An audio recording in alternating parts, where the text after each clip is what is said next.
গেল কয়েক মাস ধরেই নানা আলোচনায় সমালোচিত সাবেক আইজিপি বেনজির আহমেদ। সম্প্রতি বেনজির ও তার পরিবারের সদস্যদের বিরুদ্ধে দুর্নীতি ও অনিয়মের মাধ্যমে বিপুল সম্পদের মালিক হওয়ার অভিযোগ ওঠে। এরপর তার জ্ঞাত আয় বহির্ভূত সম্পদের অনুসন্ধান শুরু করে দুদক। এরপরই দুদকের আবেদনের প্রেক্ষিতে সাবেক এই আইজিপির সম্পত্তি ক্রোকের নির্দেশ দেন আদালত। নিষেধাজ্ঞা দেয়া হয় বিদেশ যাত্রায়। কয়েক দফায় তলব করা হয় দুদকে।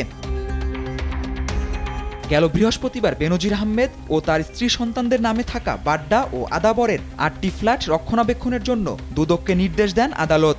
একই দিন বেনজির আহমেদ ও তার স্ত্রী সন্তানদের নামে থাকা আরও ২৫ একর জমি রক্ষণাবেক্ষণের জন্য তত্ত্বাবধায়ক নিয়োগ দেন আদালত। এবার বেনজিরের গুলশানের ৪টি ফ্ল্যাটের তালা খুলতে ম্যাজিস্ট্রেট নিয়োগের নির্দেশ দিয়েছেন আদালত। এদিকে ছাগল নিয়ে গেল ২ সপ্তাহ ধরে সমালোচনায় রাজস্ব বোর্ডের সদস্য মতিউর রহমান। ছাগলকাণ্ডে আলোচিত মতিউর রহমান ও তার পরিবারের সদস্যদের বিলাসী জীবন প্রকাশ্যে আসায় জাতীয় রাজস্ব বোর্ডের কাস্টমস, এক্সাইজ ও ভ্যাট অ্যাপিলেট ট্রাইব্যুনাল থেকে বাদ পড়েছেন তিনি। সোনালী ব্যাংকের পরিচালনা পর্ষদের পদও হারিয়েছেন। এছাড়া মতিউর রহমান, তার স্ত্রী লায়লা কানিজ ও ছেলে আহমেদ তৌফিকুর রহমান অর্ণবের বিদেশ যাত্রায় নিষেধাজ্ঞা দিয়েছেন আদালত।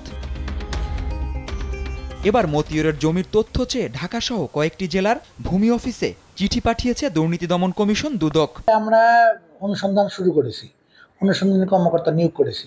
অনুসন্ধানী কর্মকর্তা যেখানে যে কাগজপত্র পাওয়া উচিত সেখানে নোটিশ, সেখানে তাদেরকে ইনফর্ম করবে, সেই কাগজপত্র পাওয়ার চেষ্টা করবে, সেই সাব রেজিস্ট্রি অফিস হোক বা অন্য যে কোনো অফিস হোক। যে কোনো অফিস থেকে কোনো কিছু চাওয়ার অধিকার আমাদের অনুসন্ধান কর্মকর্তার আছে, সে বিধি বিধান মাইনে ব্যবস্থা করবে। এছাড়া ছাগলকাণ্ডে বিদেশ যাত্রায় নিষেধাজ্ঞা প্রত্যাহার চেয়ে আদালতে আবেদন করেছেন মতিউরের স্ত্রী লায়লা কানিজ লাকি। এ বিষয়ে শুনানি হবে আগামী ২৮ জুলাই। জুবায়ের রাজিন, নিউজ ডেস্ক, দেশ টিভি।